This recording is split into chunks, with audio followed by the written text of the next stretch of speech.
Okay guys, let's quickly go over this Cool Walk tune. It is a tune written by Oscar Peterson.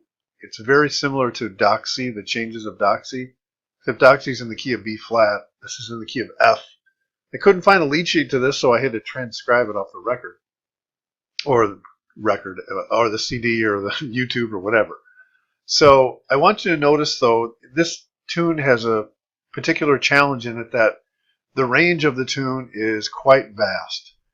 This is what Oscar played on the piano, and obviously I'm not going to put this in the range that it is because this really goes too high. But a lot of tunes generally stay within a octave or a tenth, right around that area, sometimes even like a octave and a fifth.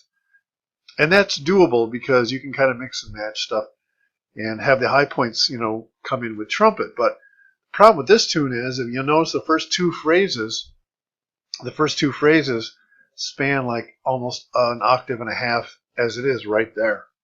So the first thing that came to mind, I was thinking, well, maybe we should change the key to this. But I was having problems getting it to fit because of the range, the vastness of the range. I was having problems getting it fit to any key. I didn't want to do it in some weird key. I think F or B flat would have been the best.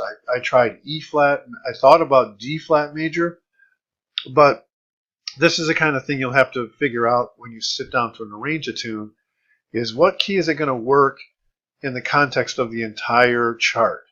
So you'll want to have the best tunes, or the easiest, I think, sometimes arrangements are where the trumpet, the high point of the melody, is in a good range of the trumpet, which is above, which is like towards the top of the staff, maybe in the top fourth, just above the staff here.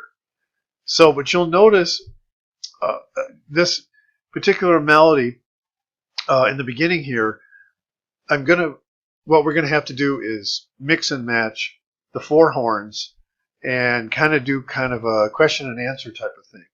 In other words, and that's kind of what I'm doing because I started the chart already. In other words, this particular range fits well for trumpet and alto. This particular range fits well for alto and tenor.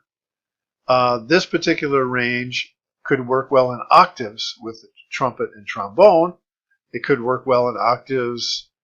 Well, trumpet and trombone's about it, because you can't.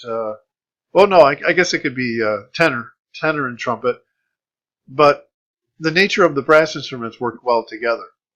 So the first half of this tune I'm starting to do kind of a question and answer, and having the horn players go back and forth. And then here, it's not really the bridge, it's the second half of the tune.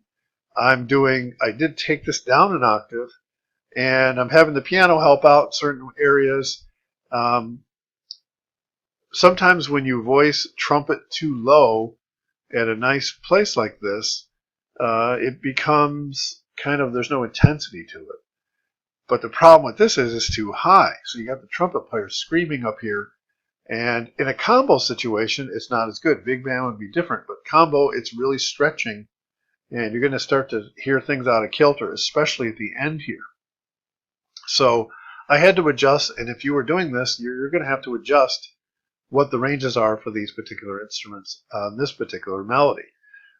Keeping in mind, though, that you want enough intensity. For example, this down an octave right here, in the second half for trombone, is pretty intense because he's a little bit higher. That's not as bad as having the trumpet way up here, because trombone and tenor up there sound pretty good. It's not wimpy. It's going to be real strong. But that's the kind of things you're going to have to think about with this particular tune. So when I get to ensemble parts, I can write my own melody.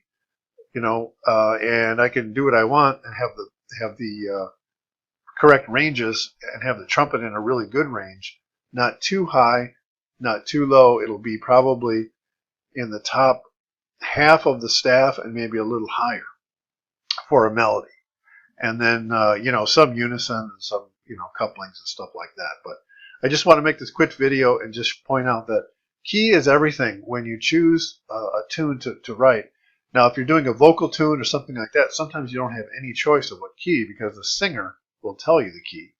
but in this case, it's just a horn chart. So I had no choice. I had to stay in the key. I think it works really well. I love it in F. It's easy to blow over because the changes are pretty straightforward. But keep that in mind when you sit down. Key is very important, and you'll have to really analyze the tune that you're doing to figure out what works well. And you have to think ahead a little bit of what you're going to do as far as a climactic point of the tune in the melody. So we'll see how this goes, but keep that in mind, and we'll do another video very soon.